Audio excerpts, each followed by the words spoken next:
¿Existen las fórmulas mágicas del crecimiento económico? Hablar de economía, como de cualquier otra ciencia humana, es una tarea dificilísima, pero considerando que es la ciencia que estudia la forma en cómo nuestras sociedades producen, comercializan, distribuyen y consumen bienes y servicios, que muchos de sus postulados estén atravesados por los intereses personales de quien los propone o de los grupos a los que representan, no es ninguna noticia. Esto empujó a que a lo largo de la historia diferentes escuelas económicas se enfrentaran entre ellas, incluso y siendo que aparentemente estaban hablando de un mismo objeto de estudio, los resultados que arrojaban estas observaciones podían ser tan diferentes como contradictorios entre sí. Pero esto no se quedaba solo como un desacuerdo entre académicos, sino que históricamente se la utilizó y sigue siendo utilizada por los estados como una herramienta para controlar a sus gobernados, defendiendo y promoviendo distintos privilegios entre ellos. Ahora, yendo particularmente al contexto del sur global, es muy común el que en nuestros países y ante la incapacidad de los gobiernos locales de resolver la conflictividad social, haya grupos que constantemente estén proponiendo fórmulas cuasi mágicas para terminar con todos nuestros problemas económicos, replicando las supuestas medidas que llevaron a todos aquellos países desarrollados a convertirse en lo que hoy son. Pero, ¿qué tanto de realidad hay en esto? Hoy vamos a hablar de economía, más precisamente una lectura general del libro Patada a la escalera de Ha-Joon Chang, uno de los economistas más citados y destacados del mundo de la literatura de la economía del desarrollo, y que en esta ocasión nos habla de cómo el primer mundo utilizó la escalera del proteccionismo económico y cuando alcanzaron la cima patearon la escalera por la que subieron hasta allá, privando así a todos los demás de esa posibilidad de poder subir también. Mi nombre es Juan Felipe y esto es Café Kioto.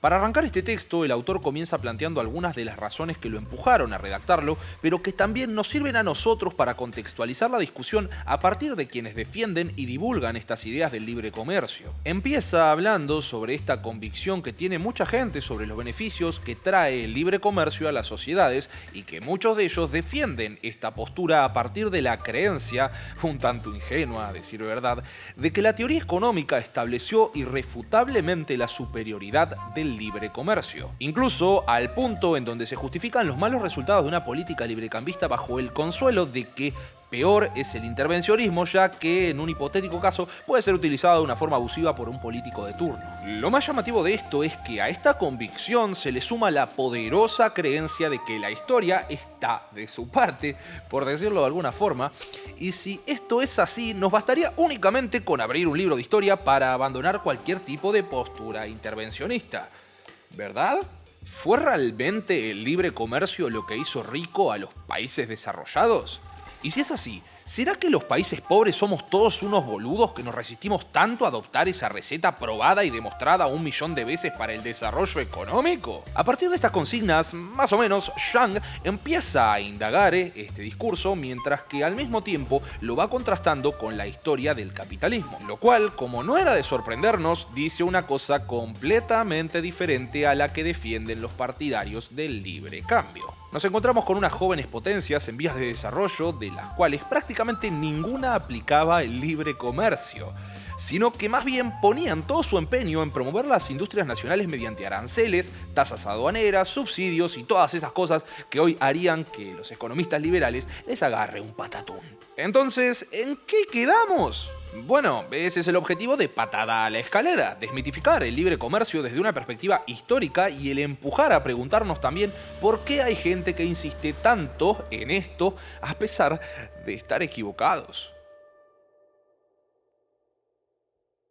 Ante la imposibilidad de construir esta especie de historia oficial del capitalismo debido a su ahistoricidad, el autor intenta ordenar este relato tras justificaciones que frecuentemente escuchamos por parte de los economistas librecambistas y vendría a ser más o menos algo así. Desde el siglo XVIII, Gran Bretaña demostró la superioridad de la política del libre comercio, derrotando a la Francia intervencionista, su principal competidor en aquel momento, y estableciéndose como máxima potencia económica mundial, especialmente una vez que hubo abandonado el deplorable proteccionismo agrícola, las leyes cerealeras y otros restos de las viejas medidas mercantilistas de proteccionismo en 1864. Fue capaz de asumir la función de arquitecto y figura hegemónica de un nuevo orden económico mundial liberal. Este orden mundial liberal o liberalizado, que hacia 1870 alcanzó un notable grado de perfección, estaba basado en las políticas industriales de laissez-faire en el interior, en la supresión de barreras al flujo internacional de bienes, capitales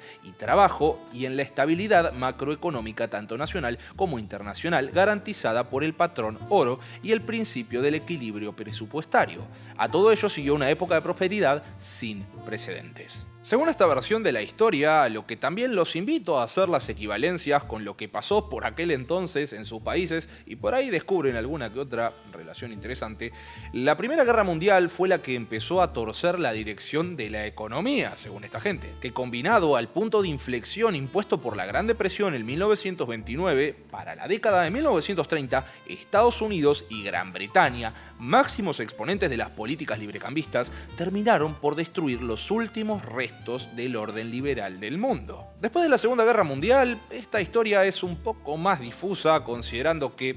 supuestamente se había abandonado este orden económico liberal, pero que a la hora de confrontarse con los soviéticos, al final medio que no la habían abandonado del todo. La cosa es que en los 60 y los 70 se empezó a retomar esta discusión sobre los beneficios del libre comercio, lo que desembocó en que a lo ancho y largo del mundo, a partir de los 80 y bajo las reformas del neoliberalismo, se empezara a fomentar esta idea sobre las virtudes de un gobierno reducido, las políticas de no intervención y la apertura internacional con la finalidad de agilizar el flujo de capitales financieros. Todo esto como una respuesta a que a finales de los años 70 el crecimiento económico de la mayoría de los países se estaba empezando a estancar, a excepción de Asia Oriental y el sudeste asiático, y ya siendo el resultadismo más que evidente, ya estaban siguiendo políticas buenas de libre mercado y libre comercio. Ahora sí podemos trasladarnos a nuestros países subdesarrollados. Y si es que te tocó nacer en Latinoamérica, sabrás que por aquel entonces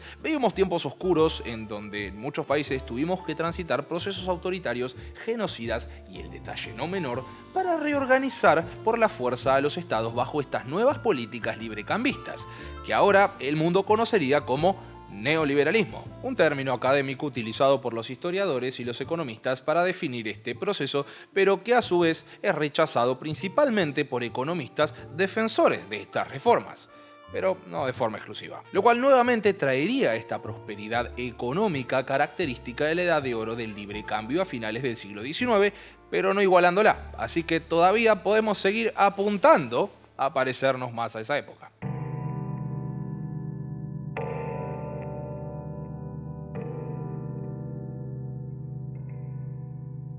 Para el autor, este esquema general no es otra cosa que una cortina de humo para desorientar a quienes, por ejemplo, legitiman con su voto a un candidato electoral que promueve estas reformas. ¿Por qué? En primer lugar, porque este relato se construye en parte por hechos verídicos, pero por el otro, por la omisión deliberada de informaciones que, de haberlas considerado, sería imposible sostener esta narrativa. Por ejemplo, si nos remitimos a los libros de historia, es cierto que a finales del siglo XIX el orden económico mundial estaba en gran parte regido por un capitalismo laissez-faire. Yendo específicamente a las potencias, también es cierto que entre 1860 y 1880 muchos países europeos redujeron sus tasas arancelarias significativamente, pero ignorando la contraparte del relato de que la mayoría del resto del mundo tuvo que practicar ese libre comercio a la fuerza, sea porque eran oficialmente colonias de estas potencias europeas o mediante el colonialismo económico, grupo en donde podemos embolsar a los países latinoamericanos, China, Japón y hasta algunos países de Oriente Medio. Ya el caso de Estados Unidos era bastante peculiar, ellos mantenían tarifas altísimas durante esa época,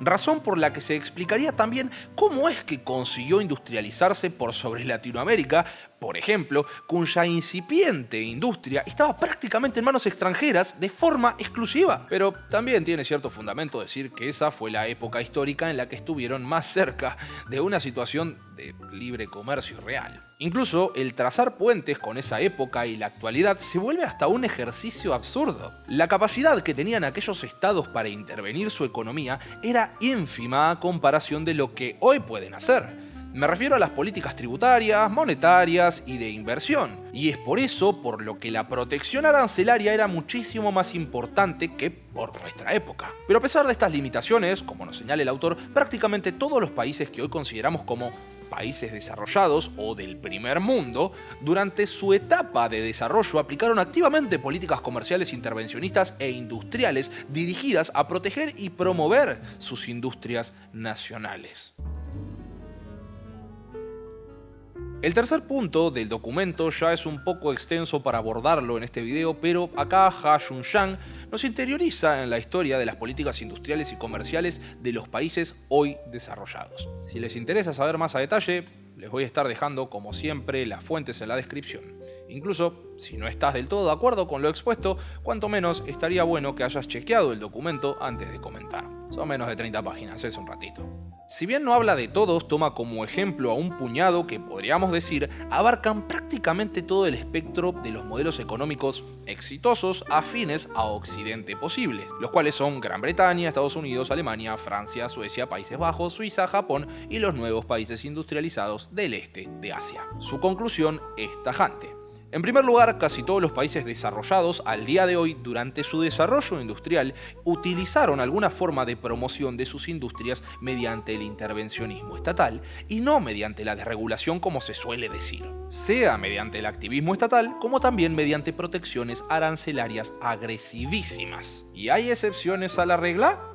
Por supuesto. Y el autor la señala, pero aún así no desacreditan su punto. Habla particularmente del caso de Suiza y los Países Bajos, pero estos países ya estaban al borde del desarrollo tecnológico a finales del siglo XVIII, lo cual los dejaba en una posición en donde no había una necesidad primaria de proteger ese desarrollo. Ha-Joon Chang también nos remarca que, si bien las protecciones arancelarias eran el componente predominante de las estrategias intervencionistas, en general no eran la única medida proteccionista, ya que también venían acompañadas de un montón de otras cosas más que iban desde subsidios hasta la creación de instituciones que facilitaran la cooperación entre el sector público y el sector privado. Pero el autor tampoco nos quiere decir con esto que exista una fórmula mágica, sino que existe un amplio abanico de posibilidades diferentes entre el peso relativo de los componentes de las políticas de los países hoy desarrollados. Lo que sí es errado es afirmar o sugerir que hay una única forma de alcanzar ese desarrollo industrial,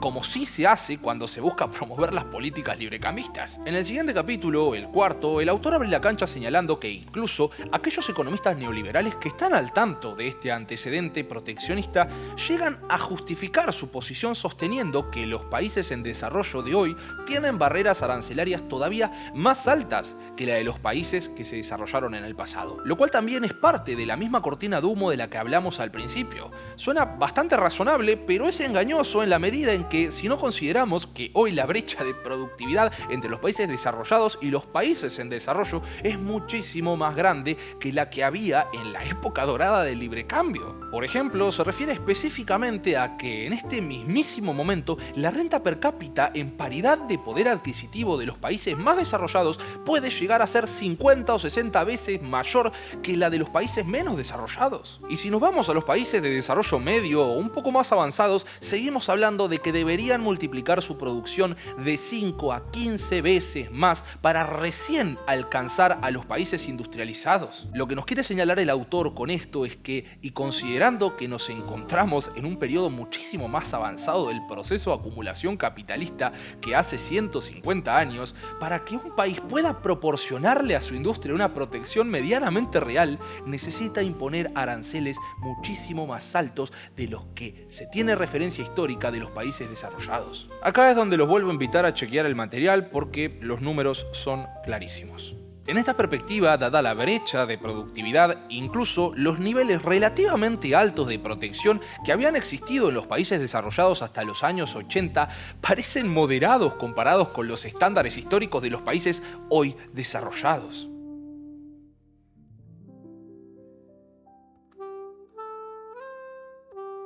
Para cerrar el texto, Ha-Joon Chang nos presenta un conjunto de reflexiones en forma de lecciones para abordar esta discusión en el presente. Para él, el cuadro histórico es bastante claro. Cuando se comenzó a disparar la fase de crecimiento acelerado de los países hoy desarrollados, no temieron en valerse de políticas comerciales e industriales intervencionistas para promover sus industrias locales y así alcanzar un estadio de industrialización plena. Las formas pueden variar como los sectores en los que se hacía énfasis, pero negar que se usaron activamente este tipo de políticas sería omitir deliberadamente la evidencia histórica que se tiene al respecto. Por esta razón podemos afirmar que, de entre las principales desmitificaciones de este texto, se encuentra la de afirmar que el desarrollo industrial de las potencias tuvo lugar sin intervención estatal significativa. Y por eso también refuerza bastante la idea de que el modelo más viable para alcanzar un desarrollo industrial son las políticas arancelarias o proteccionistas. Ahora,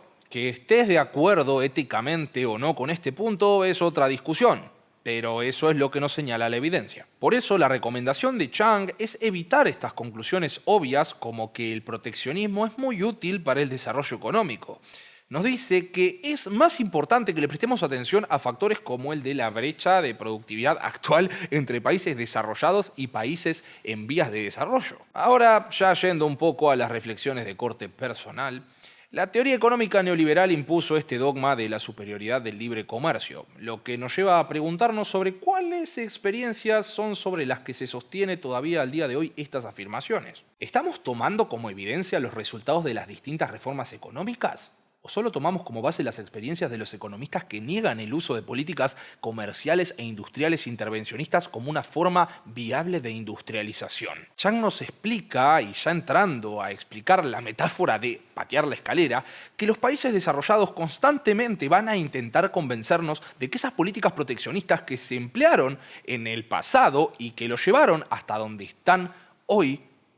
ya no son válidas. Y encima nos deja a nosotros la tarea de tener que aceptar que esas políticas, buenas para ellos, ahora no son buenas para nosotros. El autor nos invita a que empecemos a militar por cambiar este discurso global sobre la economía y las políticas comerciales de la globalización. Porque mientras la economía esté en manos de los economistas, que se repiten constantemente estos dogmas, seguirá siendo de esa forma. Y en sus propias palabras, la economía es muy importante para dejarla en manos de los economistas. Pero, ¿qué deberíamos hacer? Si me preguntan a mí, ya saben la respuesta. Pero hoy toca hablar por el señor Chang. En primer lugar, luchar porque en nuestros países se adopten políticas e instituciones acordes a nuestra etapa de desarrollo y al contexto al cual tenemos que hacerle frente. No es lo mismo liberalizar la economía para el Reino Unido, que ya era el taller del mundo a finales del siglo XIX, que para nosotros, los latinoamericanos, con una incipiente industria que puede ser fácilmente borrada por los capitales extranjeros en el tiempo en lo que dura un mandato presidencial. Siempre, pero siempre pensando a largo plazo